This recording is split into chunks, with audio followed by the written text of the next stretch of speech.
All right, ready when you guys are. All right, well, I'll take over the screen first, and then we'll kind of wait for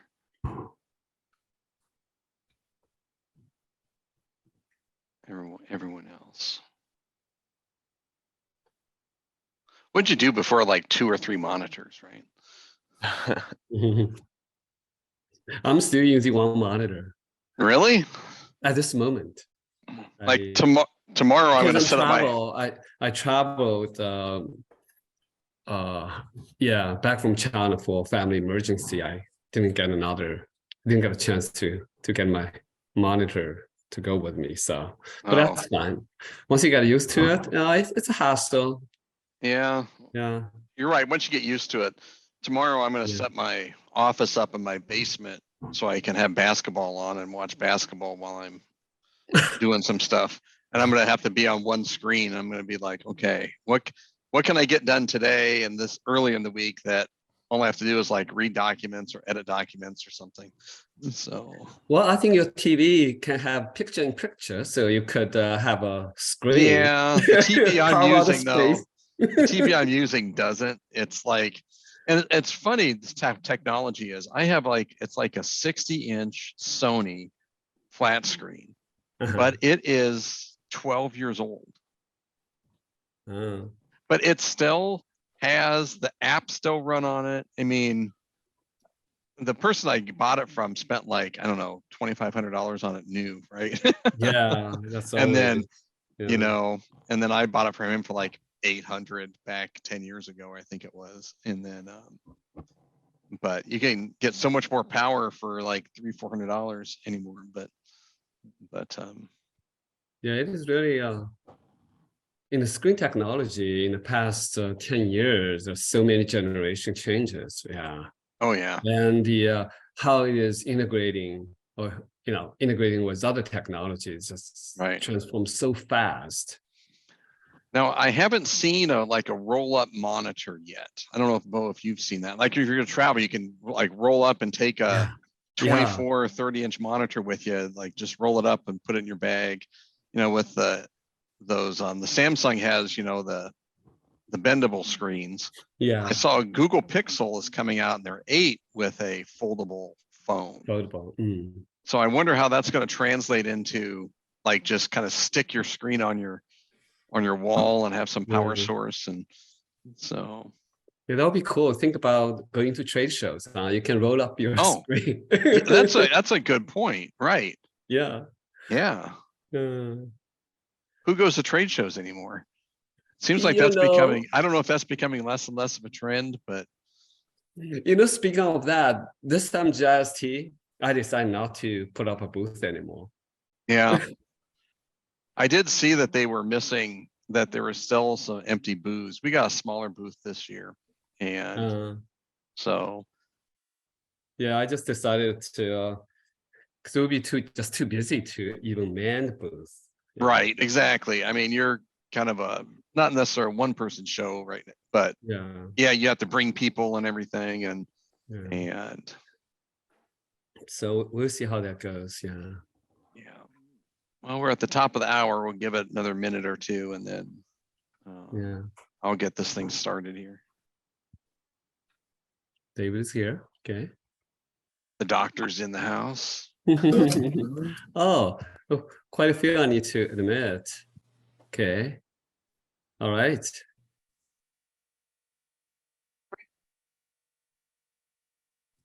like a cash register. It's just dinging on, dinging. Look at all these people coming in. Yeah. Leave your tip at the door. Bo and I each take Venmo or cash. We can send you our. What percentage you want, Eric? Yeah. Well, there was that guy in Ames. Well, David and I are I'm in Ames and David's just south of Ames in Iowa. And Game Day was here a couple of years ago, and that there was a guy behind there that put his Venmo and says, send beer money. And he got like $10,000 or $20,000 up front, like just from being on Game Day. And he decided to donate to charity. And then all of a sudden, everyone else started. He raised, I don't remember, it was over $1 million, Carson King. And he actually started a foundation now based on his send send money for beer sign on a college game day. So, Aren't you doing the same thing, Eric? well, no one would send me money.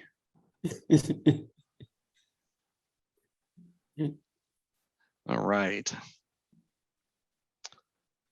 You want me to go ahead and get started, Bo? Sure.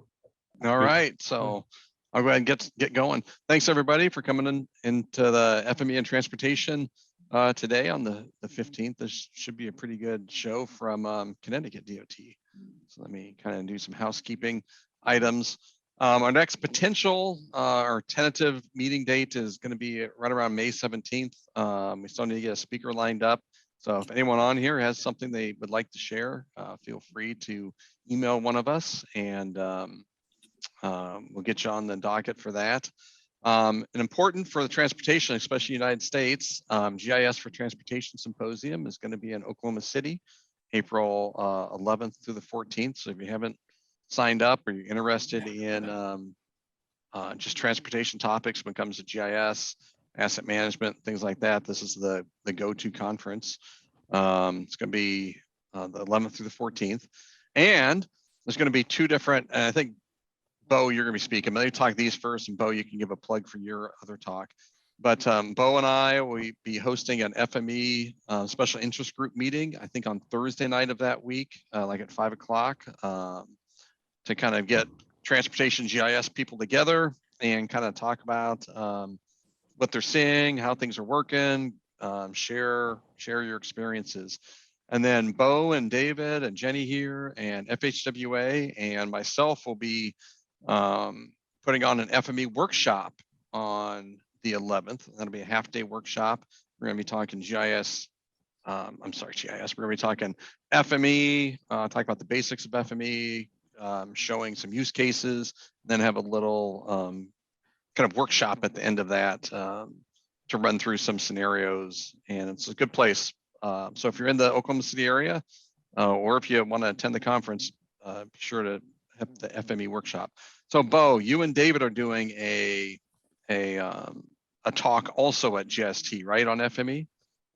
Yes. In fact, we will be talking some details this afternoon. And it's David's presentation. I was put in. I'd be happy to support him. And we will also talk. I think there will be quite a few FME, themed presentations.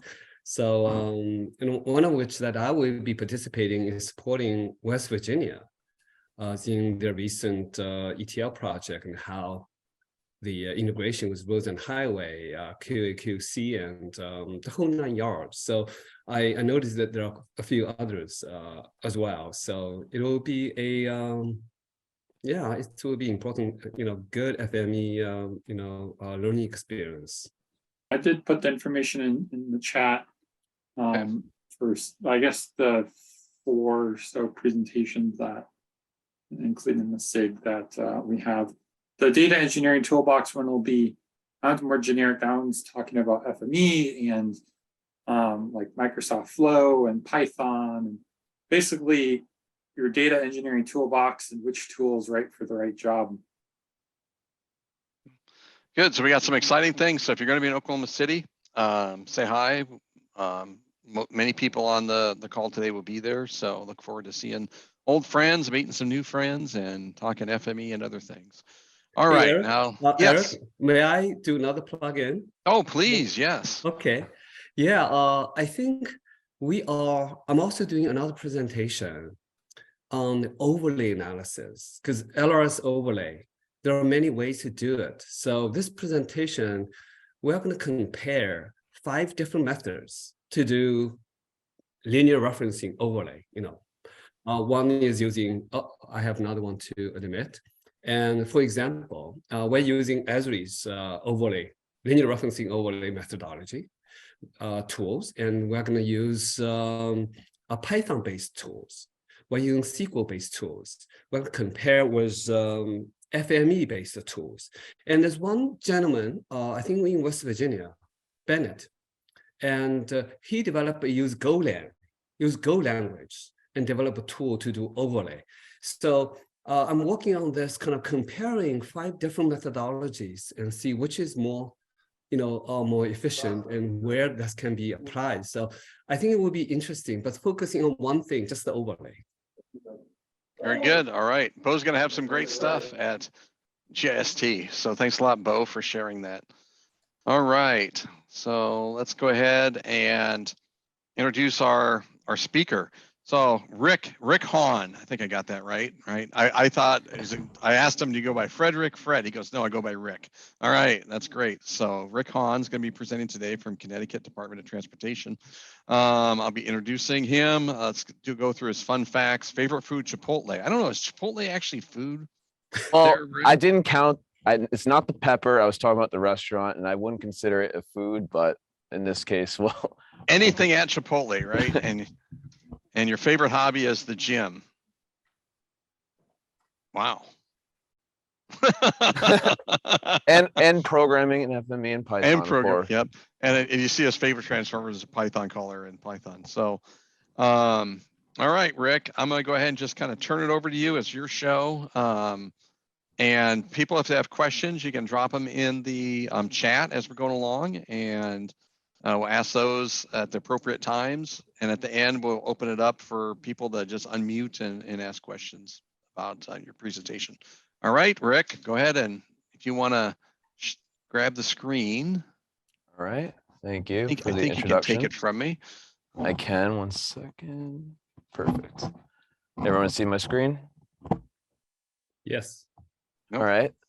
Perfect. Thanks, Eric, for the introduction. So today I'm going to talk about LiDAR elevation feature integration with Python FME. So the overall goal is to take an Esri-based feature class, a point, polygon, polyline feature, and turn that 3-dimensional, and also implement some logic for if you have, road networks, to implement some over and underpass logic. And I'll talk about that and show you some examples later on when I actually go through some of the, and physically show you some of the outputs. So like I just described, there's a few simple goals to assign point, multipoint, polyline, and polygon features, and assign them 3-dimensional points and features. And there's some, obviously there's some problems when doing this. There's overpasses and underpasses, there's trees and vegetation. So what we're mainly interested in is the roadway network, although I have implemented a roster that does include vegetation in case it's of interest. But in this case, I'll be using a grounded based roster. So first, before I get into the FME and the Python, the good stuff, there's some data gathering process you need to have. So in order to gather all of the LiDAR data for the state of Connecticut, you would go to this site right here. And what I did is, let me just show you this site.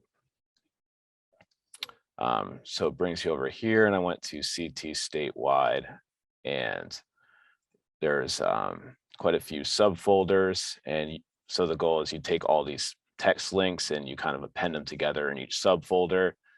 And then I have a Python script that runs through and grabs each of these, and I believe there's 30,000. So it takes all 30,000, and these gives you a compressed LAZ file in, and the Python script takes those all and throws into a folder. So then from here, we want to be able to classify these points, and did I miss one? So from here, we want to be able to classify these points and to get those grounded values. And to get these grounded values, we want to look at the last return feature. This is an example of how the photons interact with the certain environments. And so we want to grab that last return. And there's also a feature in ArcGIS Pro, which also accounts for bridges as well. So it'll keep the grounded points as well as bridges, because we're going to want to have bridges in this integration. And so there's also a Python script that I have that takes all those LAZ files and decompresses them to an LAS file format, which is going to be used. So again, the grounded returns used to extract road wave information. The raw returns are used to or include the vegetation, trees, etc. So from here, we want to create a mosaic data set, and this is going to be kind of the basis of what's used to query the elevations from. And it's one by 1 foot resolution for the entire state of Connecticut. After doing that process, any smaller, and I didn't have much room, and 1 foot seemed pretty accurate to show this can be done. Although it can, given the data set, you can get more granular than that.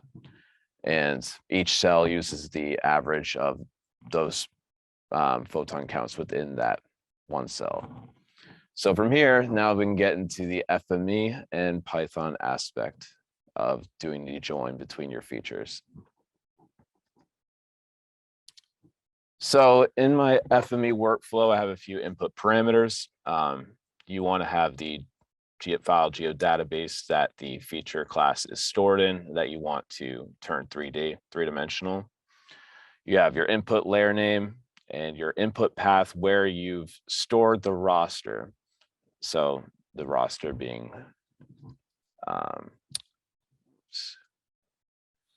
this feature right here.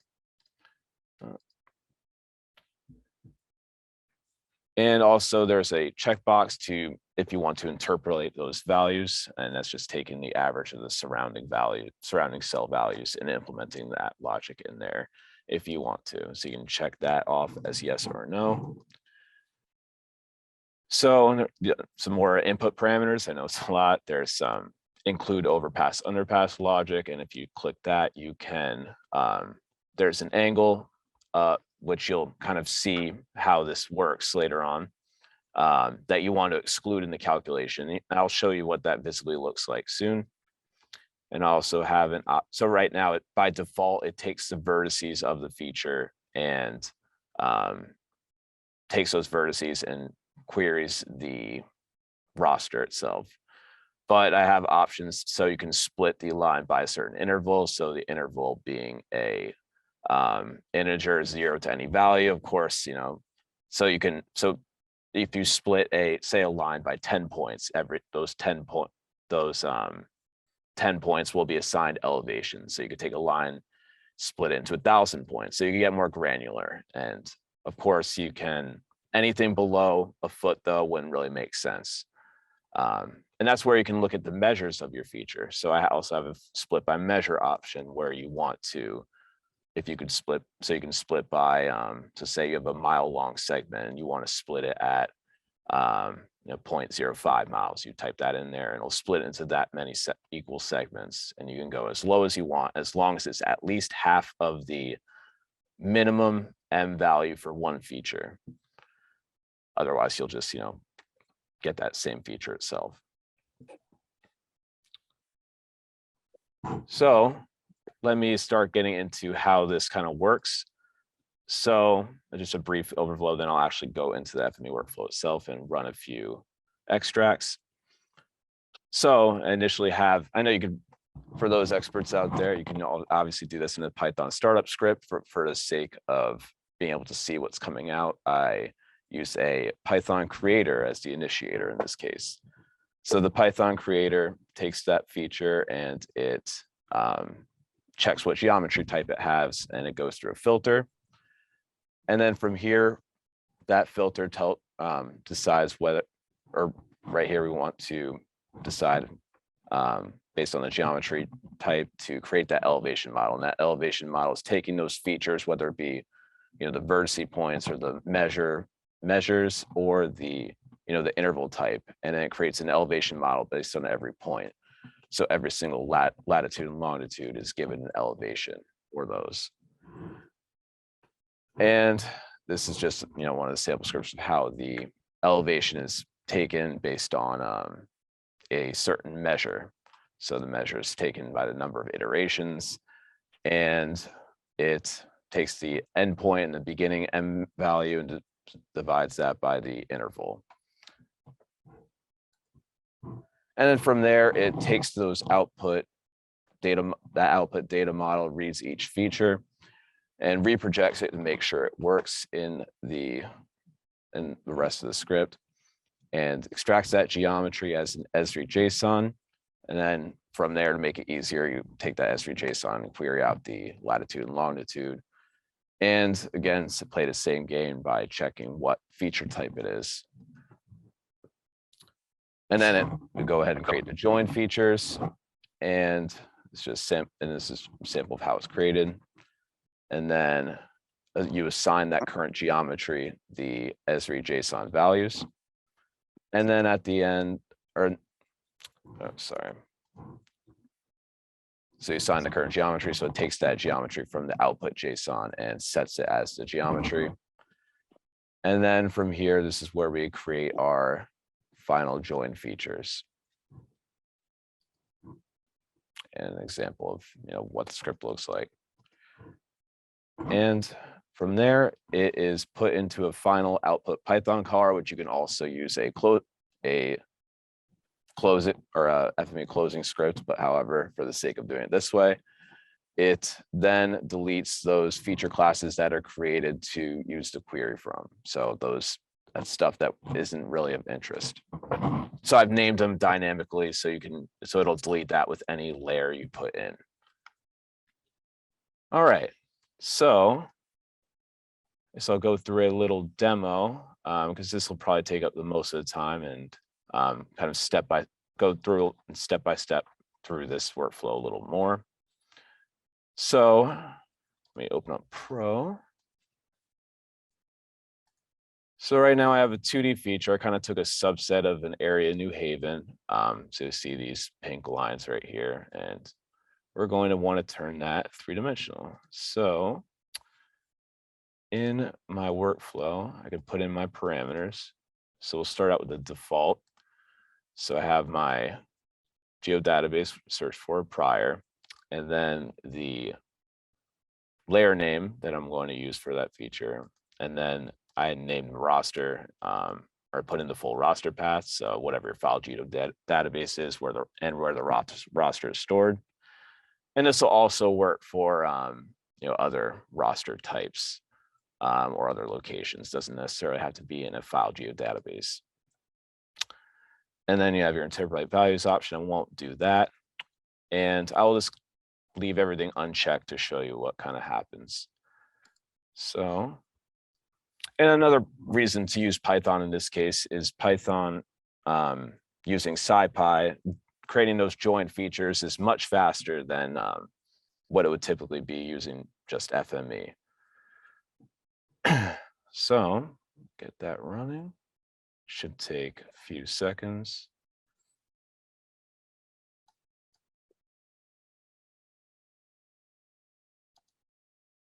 In my scene. And as you can see, just the vertices, there's a total of 1,501 vertice points. So by default, it's grabbing those vertices. And it's outputting 83 features, which is what it was prior. So 83 features. So let me add that to our map. And you'll see a problem immediately when I add it. So a roadway network doesn't really look too great.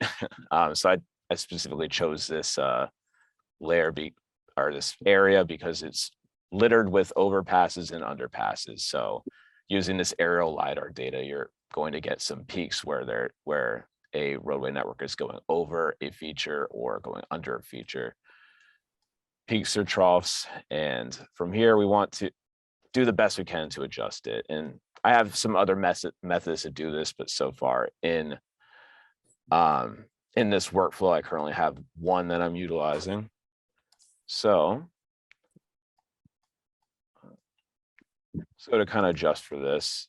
And of course, this overpass underpass logic is only implemented for polygon and polyline features. It doesn't really make sense for point features unless you use different some different logic in there. Probably another. So for this, I want to include my overpass and underpass logic, give it another run and see if that helps.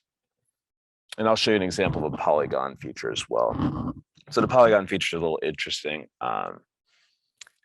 And I wouldn't say too valuable unless depending on how you place your points, but it's really only grabbing those vertice points for that polygon feature. So get that going. Looks like it completed successfully. So then we get our output, polyline output, no over underpass. And let's take a look at that. So I used specifically I used an angle of 15 because the typical grade doesn't go above that. And you could of course play around with this however you desire, but that looks much better than what we had previously. So yeah, looks like most of them are gone. So, and of course, there's other issues with this regarding creating roadway networks. You know, they're going to have, you're going to want to make sure the beginning and end features or intersections touch. And there's, you know, different scripts I have for this, but are currently not implemented. But for essential raw joins and implementations, I do have it right here. So let me walk through the workflow, or actually, I'll do one more example. Let's try the polygon one I have. So I chose the town of Waterbury boundaries as our polygon feature.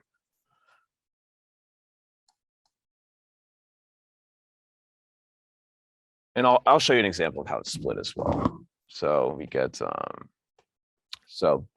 oops. So yeah, since this doesn't have any logic for over and underpasses yet, the polygon feature just uses the default value, which is just the vertices. So by default, can add that to our 3D scene.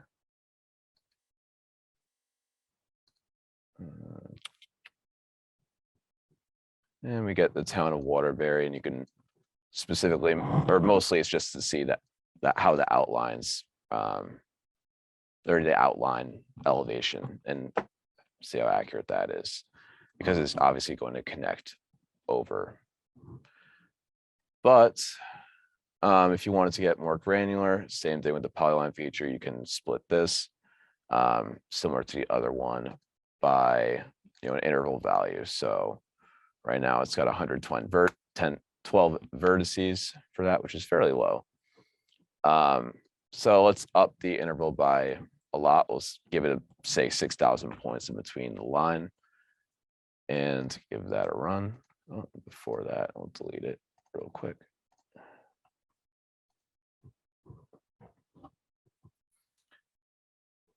So the kind of goal is to mix and match all these parameters and kind of get the output you desire. So as you can see, there's output of 6,000 here, and it gives you a much more granular boundary elevation.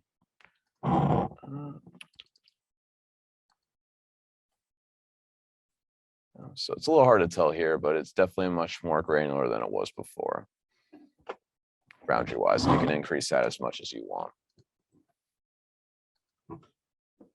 However, it's going to take if you have, say, 4 million points to query from. So this is 6,000, it goes pretty quickly, but I think I've done 3.9 million points for our entire roadway roadway network. It took about 9 hours, which in the grand scheme of things is pretty fast because it's got to create that elevation model. And this is what takes up the majority of the time. And also the join takes a little bit of time too. That's the Python script.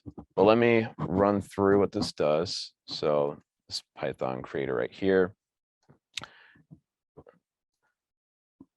is just telling you whether to interpolate or not and what the geometry type is, and goes through our elevation creator here. And you have a series of Python scripts and testers for the point and multi-point features as just the Python script to create those elevation models. Same thing with the polygon and polyline features. However, there's options on if you want to, you know, split the feature. by an interval or an M value, and which case is how these points are derived, or how, so in this case, the points are derived by the endpoint minus beginning point over the number of iterations.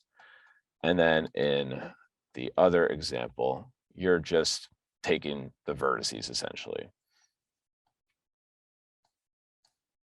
So this one also has logic for both the splitting by M or splitting by the interval. Another thing I do complain about for FME Python is this this IntelliSense for this is very bland, so it's hard to read. But there is logic in there for that. So from here, it outputs the layer name. So we can make this a little more dynamic just to read from. So from here, we read that layer name, that elevation model. And we want to expose a attribute called raster value. And that raster value is our elevation in feet, or sorry, in meters. And then from there, we reproject those geometry features coming in, and then we extract those geometry types as Esri JSONs. So just so it's a little easier to read and a little easier. And you could also do this in a variety of ways. You could extract a geometry using FME's Python API. However, I found that a little more tedious.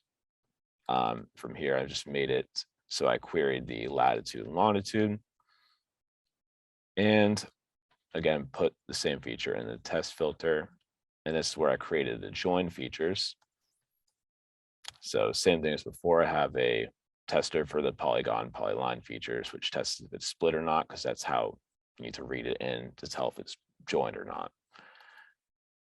And from here, I did a little Python magic to grab the latitude, longitude, and Z values, put them into a list, and use a SciPy KD tree to find the closest point. And yeah, it's fairly fast, very fast. And from there, I'm simply just taking those geometry values, and step back a second. So the output here is I'm outputting an Esri JSON again. So this output Esri JSON has the elevation implemented into it. And from there, I'm setting the geometry, input geometry back to the Esri JSON. And from there, I know it's a mess.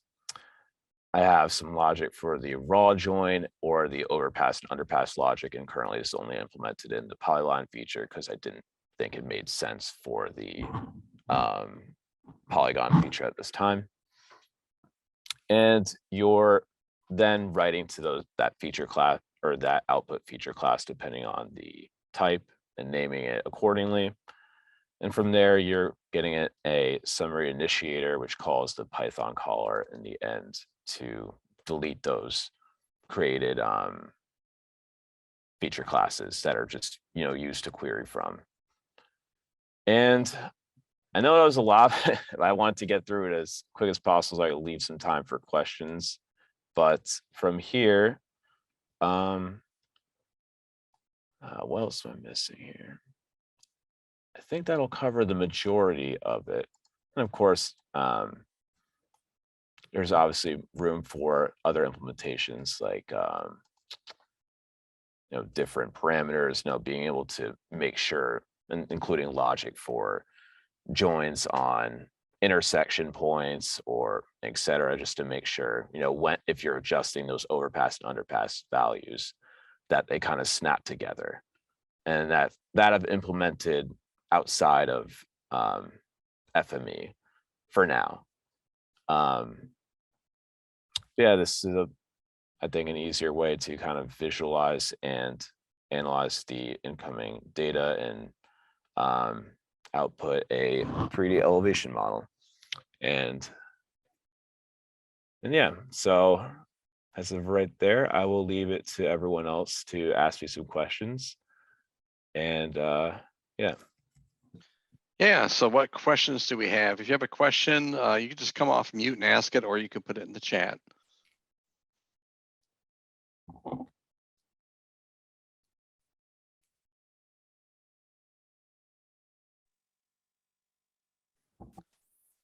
Hey, Rick.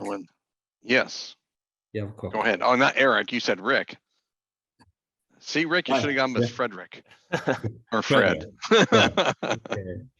Yeah, and I think this is excellent. And in a way, it shows how flexible FME can be. Because traditionally, typically, people doing FME, they are more FME centric or geospatial centric. And what you have demonstrated is FME can be a platform for Python geeks like you that can make majority of things happen. So it really broadens up the adaptation, future adaptation of whoever, being a programming perspective, they can use this framework, especially if this framework provides so many tools, making the auxiliary functionalities, reading, writing, different formats to make work. However, I would say this is not a typical use of FME, right? Because one of the things FME boasts itself is the no code and low code. And so it's more maintainable and self-documenting. So in that sense, I would say this is atypical use. And I don't know how you reflect on that. Yeah. I agree. It's definitely an atypical use. Python, and personally, I just find that it was a little more kind of consolidated. You could still see what was coming out, and yeah, I agree. It's definitely there could have been some more FME focused elements in there, but it's a good example of how, yeah, like you said, how FME is very dynamic and can be used for other specific instances when needed. Yeah, absolutely. So I got a quick, when you're done, I have a question. So. Oh, okay.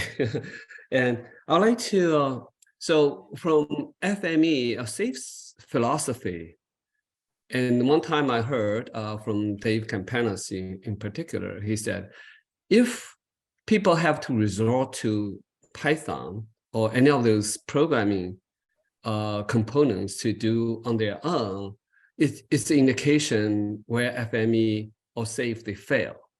They fail to provide things. That's kind of, some people subscribe to that philosophy. But having said that, I do not think FME is possible to develop all the tools, especially all doing the tools as efficient, as fast as it can be. So I heard you mention one of the reasons for you to use Python is you found a join command, a join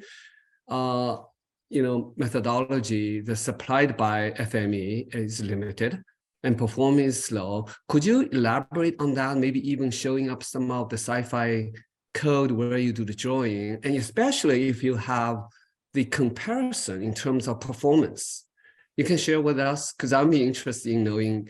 In some places, we like to enhance that, enhance the performance. Perhaps this would be something. And people like me is mostly FME, but occasionally using Python or SQL to supplement FME could learn. Of course, yeah, I'd love to bring up the SciPy example. So, great question. And yeah, of course, depending on the size of the feature itself, it might be fairly insignificant. Currently, I don't have an exact comparison between using SciPy or FME, time wise. I don't have a comparison. However, that would be a good exercise to see what the performance kind of differs in that case. So right here I'm using SciPy and I'm importing a KD tree, and from here I'm initializing some variables, and I'm appending or initializing some lists, and I'm grabbing the feature, and I'm getting the longitude incoming feature. and the latitude and the raster value, and I'm adding to those lists. And upon closing, so I don't want it to output the same features. So from there, I'm seeing if it's an M value or seeing if it's a is M enabled. And from there, I'm creating a numpy array and then stacking these numpy arrays so they're together so I can create the same format to be able to query this tree, this KD tree. And I'm adding that into the tree. And then from here, this is probably a more difficult one to talk about. So yeah, then here I'm creating the points. Again, kind of similar to how it was before, it's just so it matches. And then here in the same format, I'm taking the latitude and longitude of the feature itself, and I'm creating a point feature in the same format. So that column stack just stacks it like this into a numpy array with the longitude on the left and the latitude on the right. And then I'm querying that tree based on the point that gives you the distance between them and the indice associated with it. And from there, I can just go ahead and query the indice of the matched point for the Z values prior. And that's when I'm giving it that new Z value here. Okay. So this is kind of where the speed comes into place. Yeah. So ignore this part right here. But this basically would still be a okay, essentially using Python or SciPy packages internal kind of searching and matching algorithm. It would be interesting to see how the performance difference will be.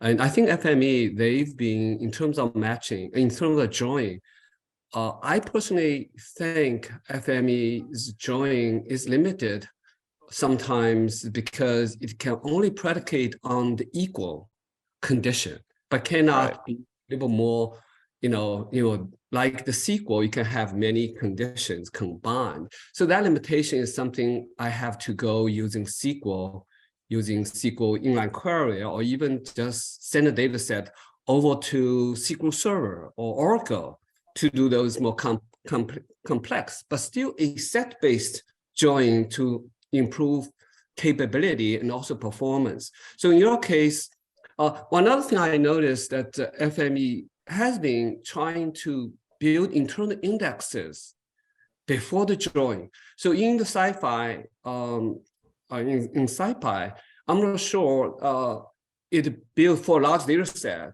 is intelligent enough saying, okay, given what you intend to do, I'm building indexes on the fly before doing join to make them more performant. So I'm not sure it is doing that. So it will be interesting looking at the large data set, then compare. So just from a more academic perspective, I think will be interesting. Thanks. Yeah, absolutely. No, I agree. And for large data sets, from what I've seen here, the join is still fairly quick. However, I'd love to see some implementation of, so I haven't found a different way to do this currently, or but when actually creating the elevation model, this is fairly slow, and I would love a faster way to do this. Currently, I'm just using, ArcPy to create this feature itself. Where's a good example? Yeah, it's extract values to points. So, and that just takes in the roster and a point feature class. And, that's why I'm taking all these input features and turning them to points. And like I said, for 3.7 or 3.9 million points, creating this right here takes about 9 hours, and the rest of the join takes about 30 minutes. So this is kind of what I really worry about performance wise for the actual join itself. Sometimes it matters, sometimes it doesn't. But in my earlier stages, I was just I wasn't using NumPy at all, or the KD tree, and it was probably about 10 times, took 10 times longer. Yeah. So I kind of implemented this before testing other join methods, but the KD tree definitely beat everything by a landslide and Most utilize it. likely, if that being the case, most likely it does intelligently build indexes. Yeah.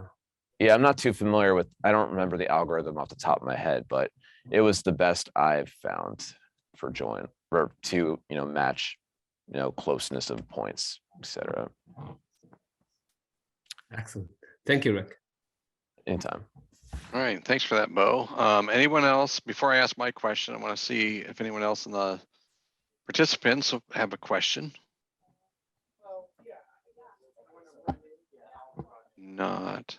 Not seeing any. So let me ask real quick.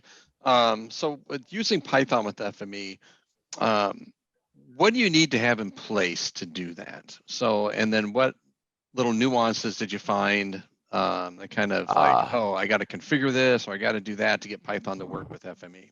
Yes, it is. It can be slightly tedious sometimes.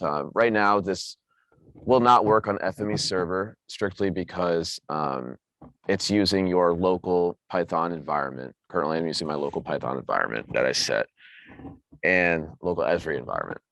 And to have those on FME server, you need to import those in manually. And of course you can do that, but given license restrictions, it can be a little tedious because you need a separate license to have on FME server.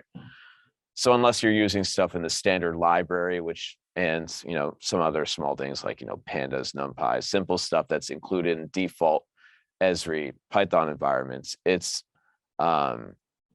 anything else is kind of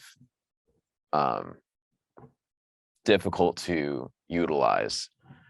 So another thing that Python kind of lacks when so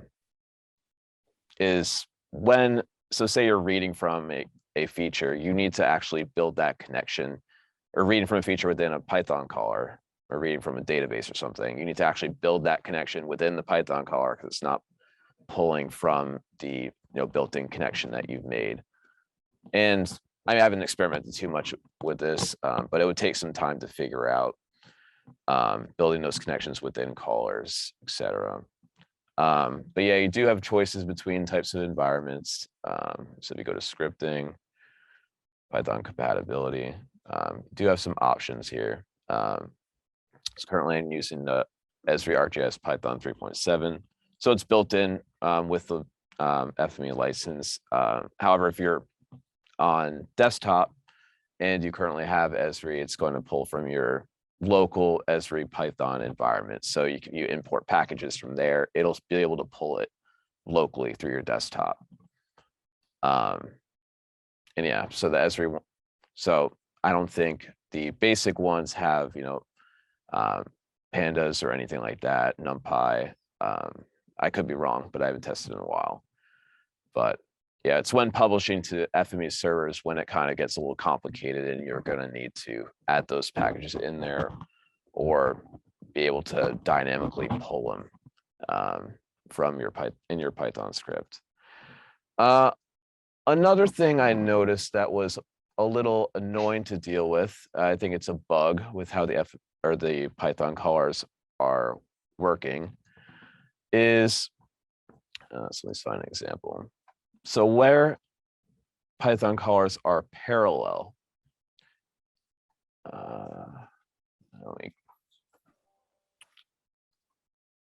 so like this. So if you put a tester or actually that's not a, let me see if this is a good example. No, because it closes pass. Where is it? Oh, it's right here.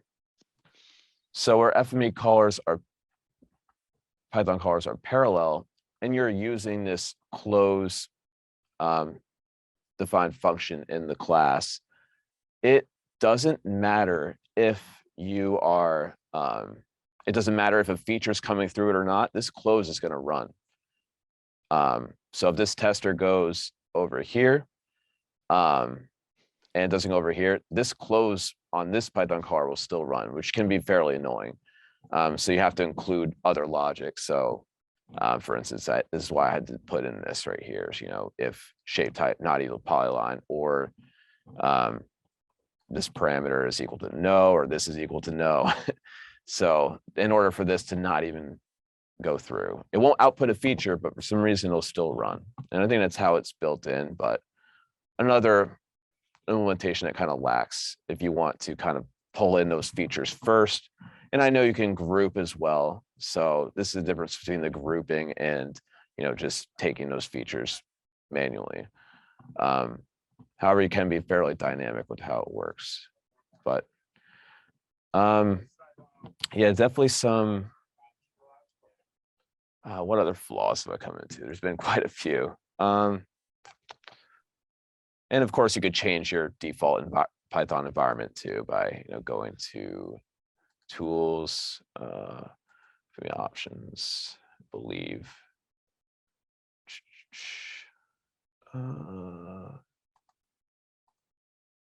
Don't recall where it is, but you can That's change. okay. Yeah. So what we're seeing is there is some configuration that needs to be done to work with Python and your FME desktop, and then the same type of thing. If you're going to deploy, build a workspace, deploy it to server, you have to have a similar or identical type of environment on the server. Exactly. If you're using special packages, at least. Right. Special packages. Yep. Very good. All right. Well, I'm going to open up one more time for questions. If we don't have any, we're going to wrap it up here. So I give one more last call for questions. Hey, Rick, regarding, I know FME, the parallel processing, it has its own mind how to do it, but basically it has two types of data streaming flow, if you will. One is called essentially concurrent, going through one by one. And as one element comes into the transformer, it processes. The other is called blocking transaction. It will wait until the entire stream comes through for statistic, for grouping activities, because it couldn't do the grouping. Of course, you need to wait until all the records are coming in.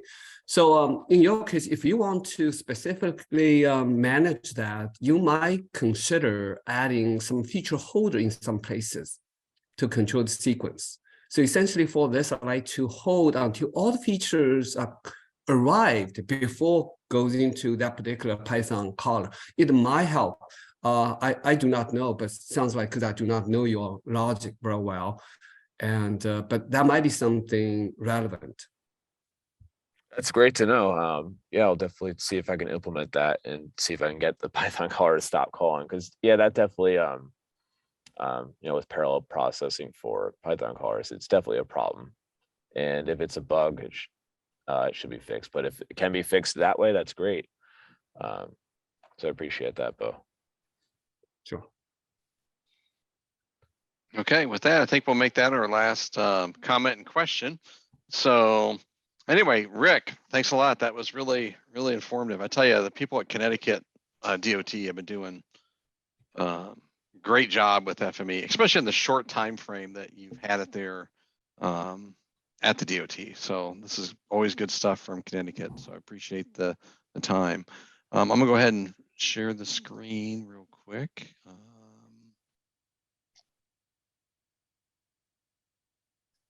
Just go back to the housekeeping. Just remind everybody, keep a lookout. Oh, maybe I have to hit the share button. There we go. Just keep a lookout for the next meeting in May. And then also if you can attend the GIST conference in Oklahoma City, that'd be great. So anyway, well, thank you everyone. And thank you, Rick, for the presentation, and we'll catch you all next time. So thank you. Thank you.